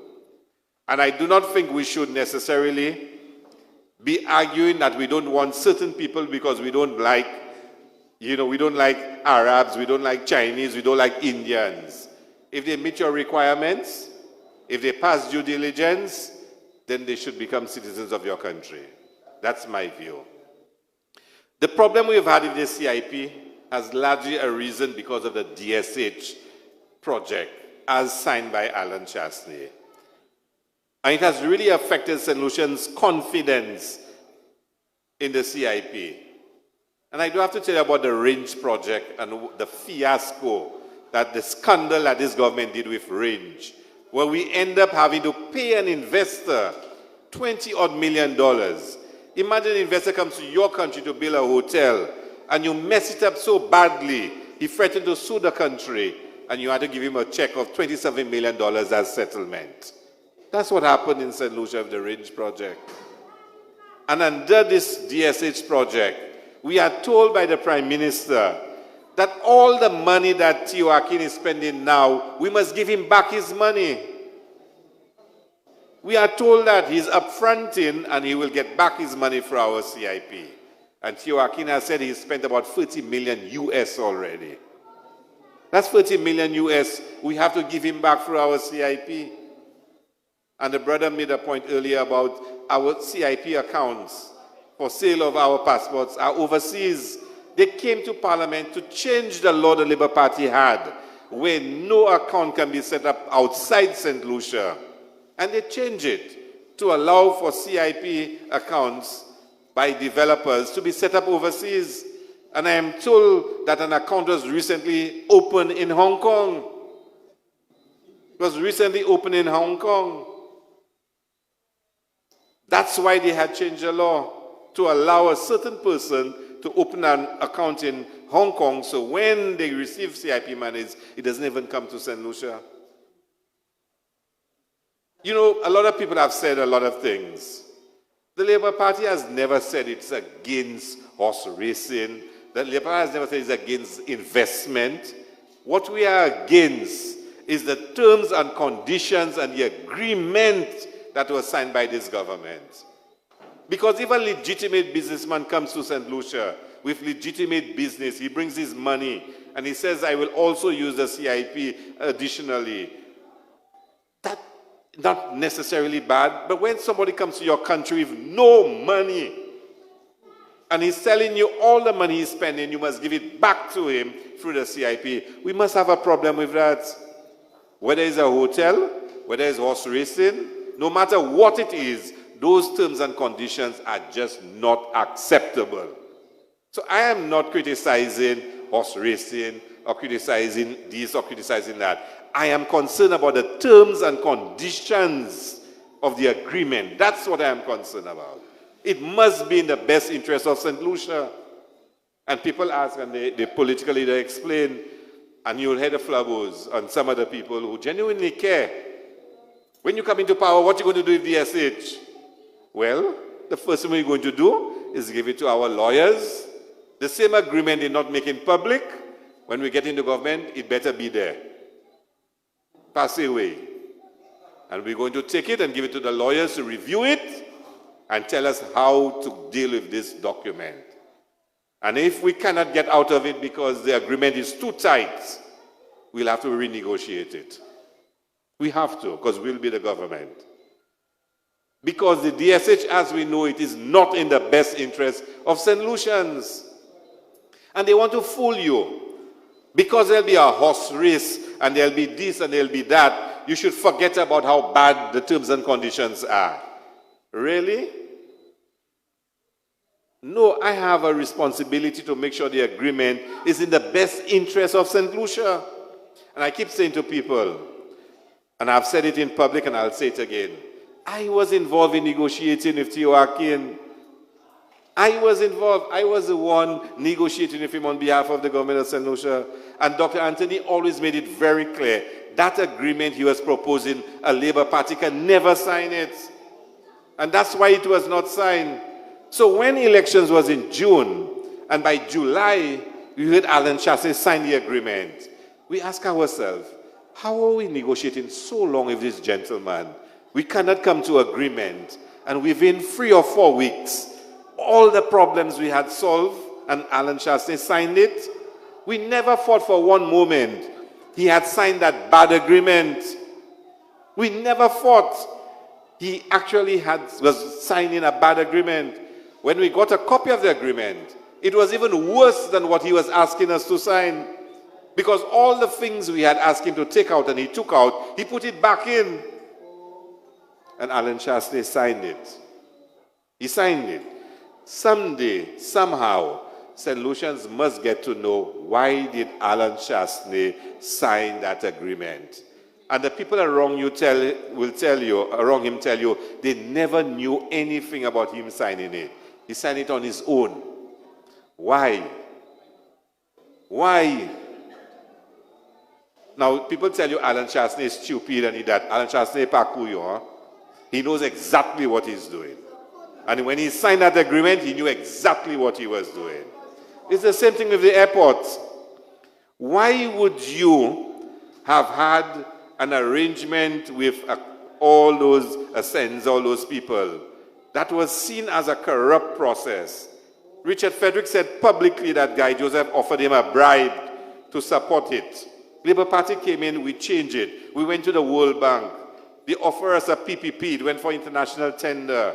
And you come back in power, and you put that aside, and you're taking a loan for about $700 million to build an airport. Why? Sit down and St. Lucians, think about it. Why would you have an arrangement through the World Bank where you do not have to take a loan for 1 cent?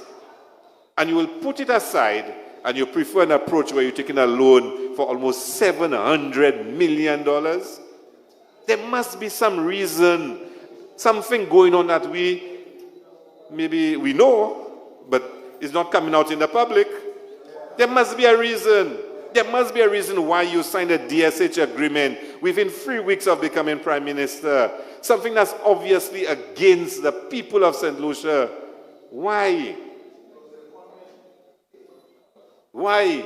Why is it that Range will come to Central to build a hotel, and then when time to build a hotel, the hotel cannot be built, and the man has to get a check of $20-something million in settlement? Why? What's going on? What's going on? And for me, I can go on and give you a list of those issues that you have to ask yourself, what really is going on? And we're not talking about 2,500,000. The airport is about almost $700 million. DSH is supposed to be $1.2 billion. What's going on? So, CIP is just CIP, but behind the CIP, there is so much. And when the Labour Party comes into power, we need to review everything that happened in the CIP. All the agreements must be put on the table. Everything must be reviewed. And we'll have to get it right. Thank you very much.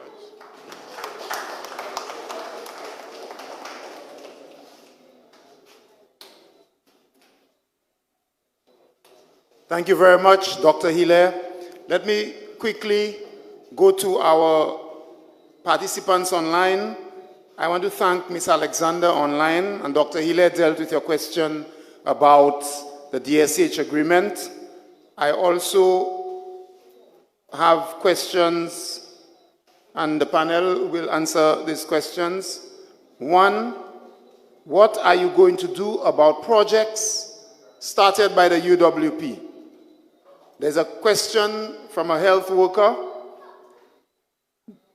and the health worker stated this: the children's ward at Victoria Hospital is infested, and as a worker there, I am sometimes affected. What will you do about that? There's Brother Lacobinier. Please comment on how a Labour government will inject life in the agricultural sector. Another question: when will the political leader be in Atlanta and England?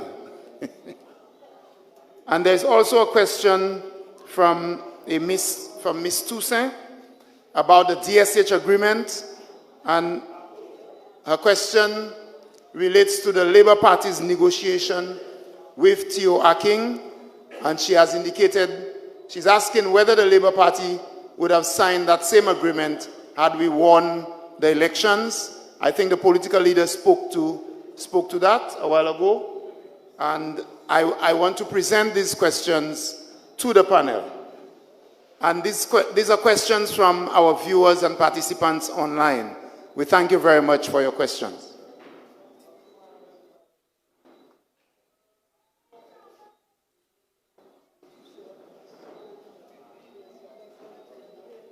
Thank you, Chair. The question on projects started by the United Workers' Party.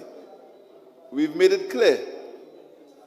If any project has started and the project is for the benefit of the people of St. Lucia, we'll continue. Very clear. We will not do like them. Any project they found that we did, they stop, including the health center in Anse. The question on agriculture, Comrade Moses Jabatis, I'm sure, will deal with that.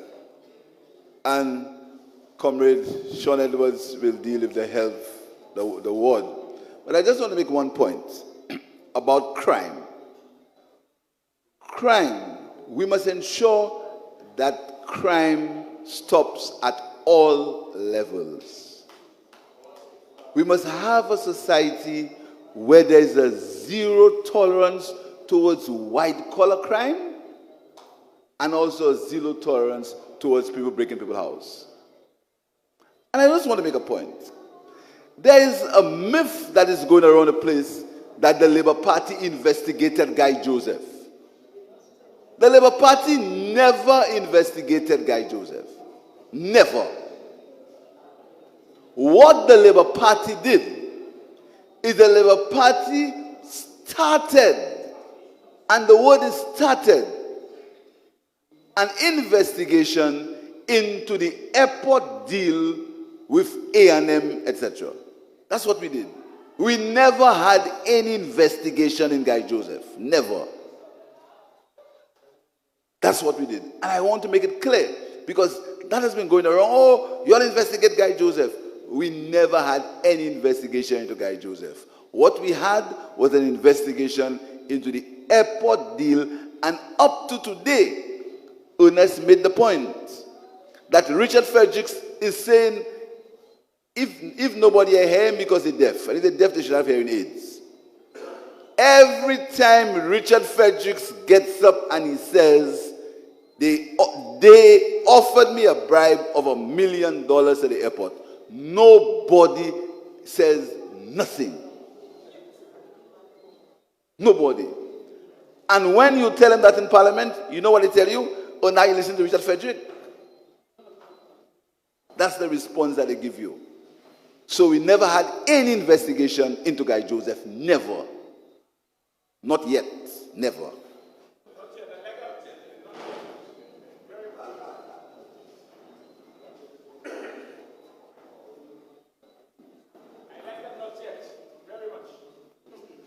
Yes, the question about the pediatric ward at Victoria Hospital. Now, let me say that it is not acceptable at any of the health care facilities for those facilities to be infested. More so, a children's ward at a hospital. When we were in government, and it is something I addressed when I made my presentation earlier tonight, we were about to commission the OKEU.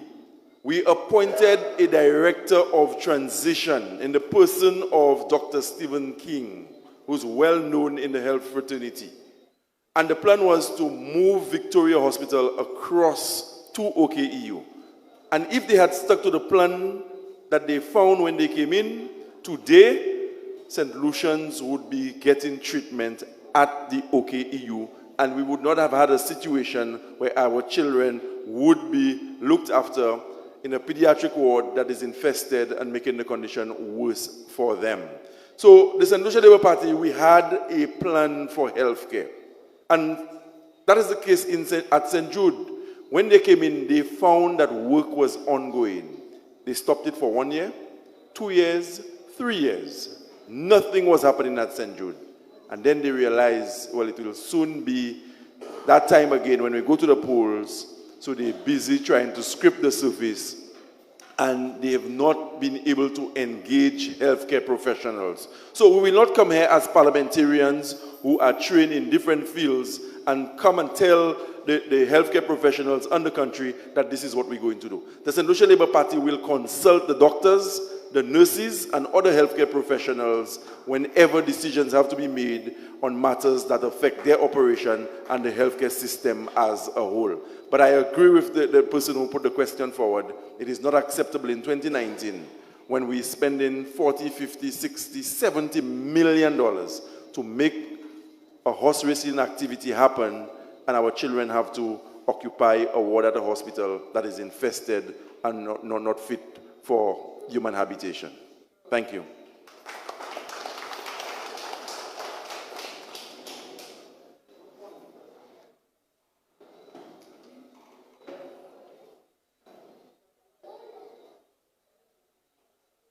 Thank you very much.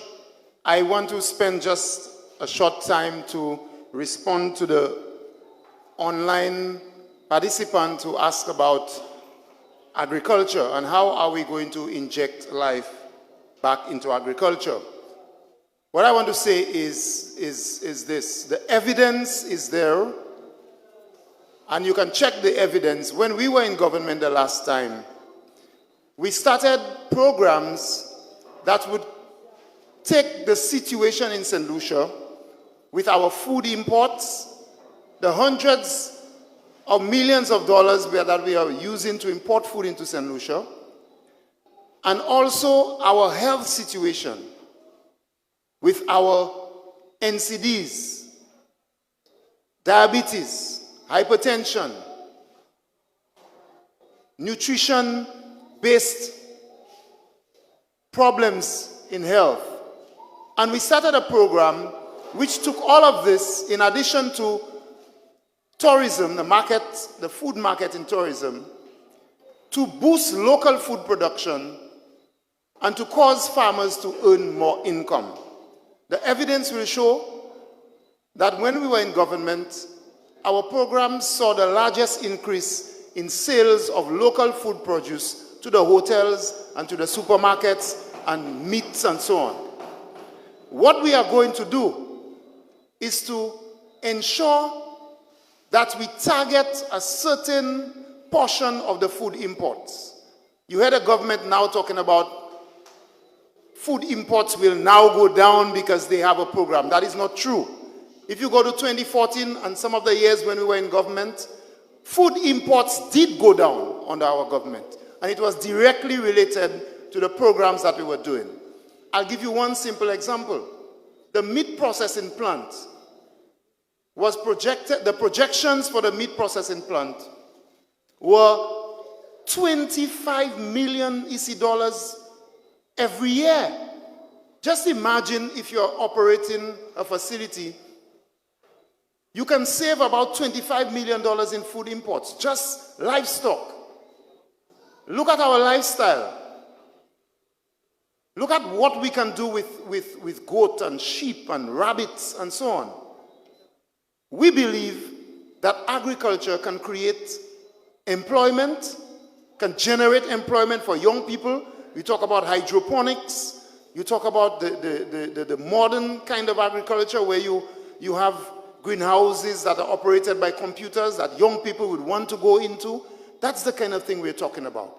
We are also talking about nutraceuticals, developing, studying our plants and the medicines we can develop from them and the products that we can develop value added. We were talking about cassava.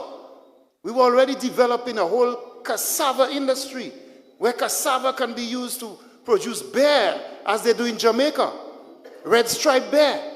A lot of the bear is produced out of Jamaican cassava. And we can do that kind of thing. So we know how to develop agriculture, and we would not destroy the meat processing plant. We would not.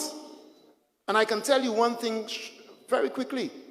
The same T.O.R. King who has demanded that the meat processing plant be destroyed, he had already agreed that we would leave the meat processing plant. I was there. I was around the table because he said he doesn't want the meat processing plant. And we said no. I said definitely no. The investment can happen and the meat processing plant can remain. And he had already agreed. He said, okay, we're going to leave the meat processing plant. Because we knew the value of it. So there is hope in agriculture. There is so much that we can do and build on what we started. And that is what we will do. I would like at this time to call on the political leader who will give some closing remarks because we want to end by 9:30. And then I will come back to do some announcements for the constituency group. Political leader.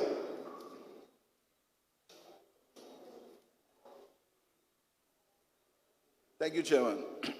I know the Chairman will do it, but I really want to thank you for coming out tonight. I really want to thank you. I want you to give yourself a round of applause. Yourself.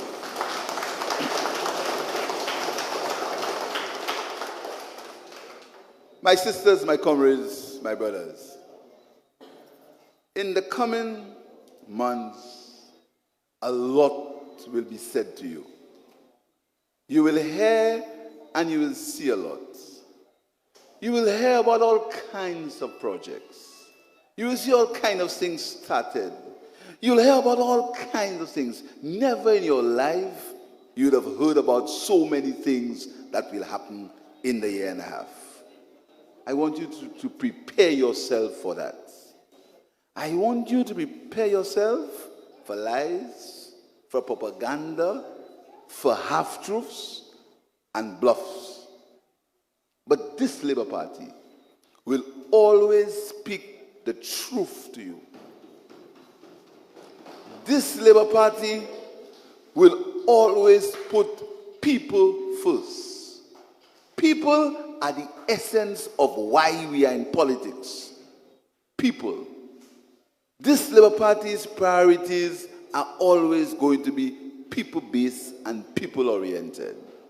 Let me give you a simple example. They knocked down 2 buildings at St. Jude.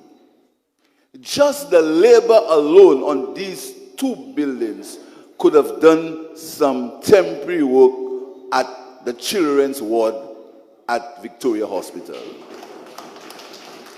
The labor for these 2 buildings could have taken out the mold at the Enchipo School and the Boca School. Just the labor on these 2 buildings, much less the destroying of these 2 buildings. That's the difference between us and them. We see about people. People at the center of our developmental trust. So I want to tell you in the coming months, listen to the arguments. Do not get fooled by when they bring food for you, they insult you. We don't want to bring food for you. We want to give you money to work to buy your own food. Do not worry with the things that will happen, the nonsense and the talk that will happen in the next year and a half. Listen to the issues. Listen to the facts. Ask the right questions. And that is what these town hall meetings are for you, to ask the right questions. We have a plan. We have a plan for the development of St. Lucia. We have a plan for the young people of St. Lucia. We have a plan for the people of St. Lucia. Good night, and do have a good night. Thank you very much.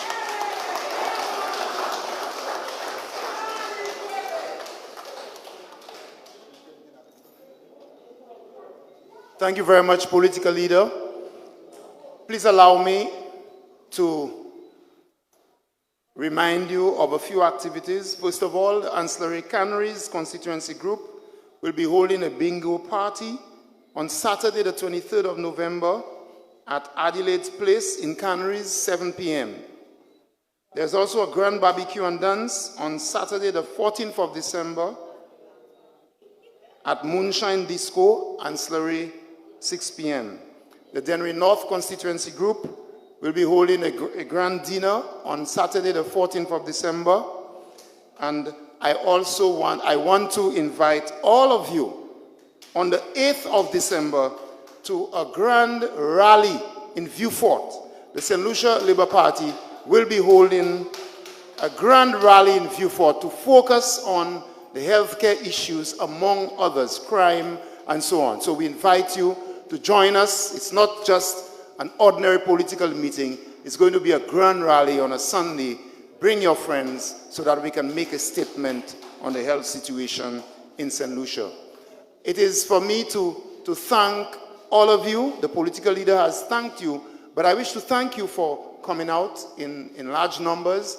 I want to thank all those of you who invited people to join us online. I want to thank all those of you who are online still with us. Thank you for your comments, your questions. And remember, the St. Lucia Labour Party is about people. We are here to develop people. St. Lucia for St. Lucians. St. Lucia being developed by St. Lucians. And the dreams and hopes of St. Lucians, our founding fathers, George Charles, all of these people in the trade unions and the mothers and the single mothers who worked hard and fathers. Tout moun Saint Lucie qui bâtit Saint Lucie, qui a besoin de boyaux cassés, parce que nous avons tout ça, aïel nous, goumen pour, Alan Chasney, avec gouvernement flambeau, qui a bailli ces bagailles ça là. Et ich nous, peut-être pas kaini, en choter Saint Lucie, et que we pour l'idée. We have to fight, my brothers and sisters. I also wish to remind you to check your ID cards. Check the expiry date. Check the voters list. Be sure. Don't take anything for granted in this election. Anything for granted. And let's get ready for battle, my brothers and sisters. I thank you very much. Again, my name is Moses Jabatis, parliamentary representative for Vieux-Fort North. We had with us Honorable Sean Edward, parliamentary representative for Dennery North. Honorable Dr. Ernest Hilaire, parliamentary representative for Castries South. And our political leader, the parliamentary representative for Castries East. and Leader of the Opposition, Honorable Philip J. Pierre. Those of you from Martinique and Atlanta and England, we will be coming to you very soon. We have come to the end of a wonderful town hall meeting. Please give yourselves a round of applause.